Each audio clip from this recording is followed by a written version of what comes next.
There used to be this show on National Public Radio over here called Car Talk, and I would listen to it with my dad as we'd drive to places on Saturday, whether it was the speed shop over there in St. Petersburg, or there was sometimes we'd make our way all the way to Webster for this big swap meet, and people would call in and give them these descriptions of what was going on with the vehicle, and it'd be soothing to hear these automotive experts talk about the different things on the car. And it was two brothers, very entertaining. They had unique accents because they were from up north, like had that Boston accent going on, which is always fun to listen to. This is kind of reminds me of that. I'm enjoying it. So long-term effects of running the wrong octane. You're worse off running too low of an octane than you are too high of an octane. So imagine timing. You have, if you've ever heard of degrees of timing, which you mentioned you tinker with your van there. So say it calls for 10 degrees of spark advance. So just to simplify it, say that means that where the ignition system initiates the spark is 10 degrees prior to that piston being at top dead center. Now, if you were to run a higher octane fuel, you could actually increase the amount of advance and have that spark hit at, say, 12 or 15 degrees of advance. And because it burns slower, it begins to compress that burn all the way up to top before it pushes it back down. Now, if you don't have enough octane to match up the timing, it's actually done with the burn before it's fully compressed up. And it's important because then it makes it too hot. That was why the valve seats were going bad without the lead and the gasoline, because the lead and the gasoline was actually cooling the valves on the way in, so you wouldn't be overheating your intake valves during compression, or you wouldn't be. It's sciencey. Where we did run into that more, though, is there was a sweet spot there in the mid to late 90s where we didn't really have cylinder head problems with the valves and everything. It wasn't until they started combining ethanol, the E10, the 10% ethanol, that we started running into valve seat issues again. Just, too hot of in the combustion chamber for unhardened valve seats. Some engines are straight up aluminum where the valve contacts the head and seals it. But if your octane was high, it doesn't necessarily mean you're not still burning when the exhaust valve is open. It means you're still burning post-compression, so it's just wasted. So imagine you want that flame to be totally done burning by the time that piston makes it to the top. And if it's still burning when the piston makes it to the top, it's just wasted money, wasted fuel. If that makes sense, let me know. I can explain it a couple other different ways as well. Now, why the E10 has so much trouble, it just has to do with how hot they're maintaining that combustion temperature up in the top.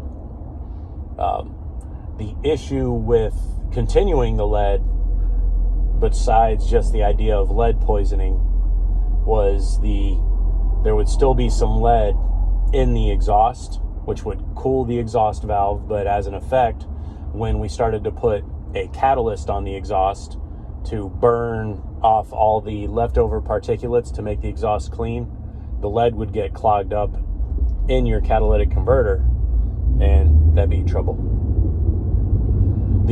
I remember what you're talking about with the smell of the lead and the fuel in the air, especially around like a gas station. I remember as a kid, I enjoyed the smell even.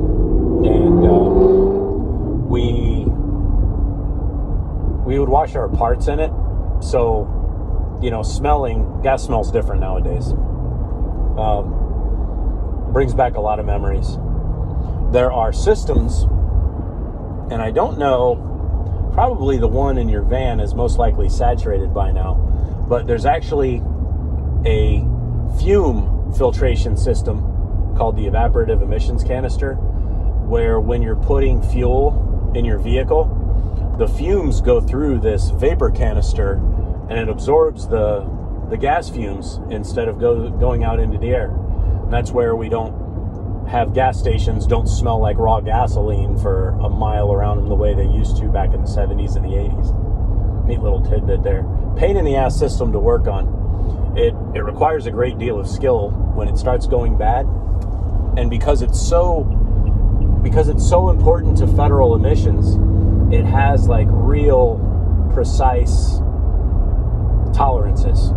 So the slightest thing goes wrong with that system and makes your check engine light come on. Best vehicle for, let's just call it like an austere environment. Older I would say would be the better, with the exception of like what you mentioned, parts support, and what makes a older vehicle nowadays versus what made an older vehicle then. A 20-year-old vehicle now is 2003. It's gonna have a computer. You mentioned your ignition amplifier. Even on your van, that's a computer also. Now, as to how that affects or is affected during an EMP wave, I really don't know. You'd almost need to speak to a weapons expert or a weapons/electronics expert to see what happens to those ignition systems. I don't understand why it hurts anything if it happens to be powered down. Like, it rips the electrons through these devices or something. I don't know. But my opinion on what would make the best vehicle, it really comes down to when we're in the situation like that. I think even older vehicles are a historic anomaly and a rare luxury. The way I see it, it's similar to here when we have a hurricane and we've lost power for times longer than 3 to 4 weeks. You need to actually, this is kind of outside of that, is move towards a lifestyle that doesn't require you to have a vehicle. You move towards a lifestyle that doesn't require you to have electricity, because one tends to follow the other. And the main purpose, so we got primary climate control being the luxury, but you run the generators to preserve food for a certain amount of time until you deplete your stores that are necessary to be cold and frozen.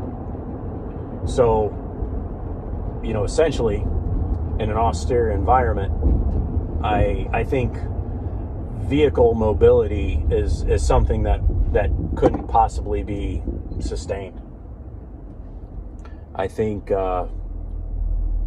if you did have vehicle mobility following that, you would use that vehicle mobility to relocate. If by some reason you lived far away from a natural water source or lived in a very inhospitable climate, like gets too damn cold or gets too damn hot, meanwhile everybody else is going to be doing the same. So who's really to say? I'd say a mechanical diesel, but then there's things like timing belts for your small mechanical diesels. And while say my Beetle, it's not really a mechanical diesel. It still has electronics and computer controls for fuel timing on the diesel. So it's very difficult to get away from it unless you're willing to build your own. Something like a Model T or a Model A that uses like a magneto technology, which, a motorcycle or a lawnmower that runs on a magneto could be your safe bet. But that can't really haul much. All right.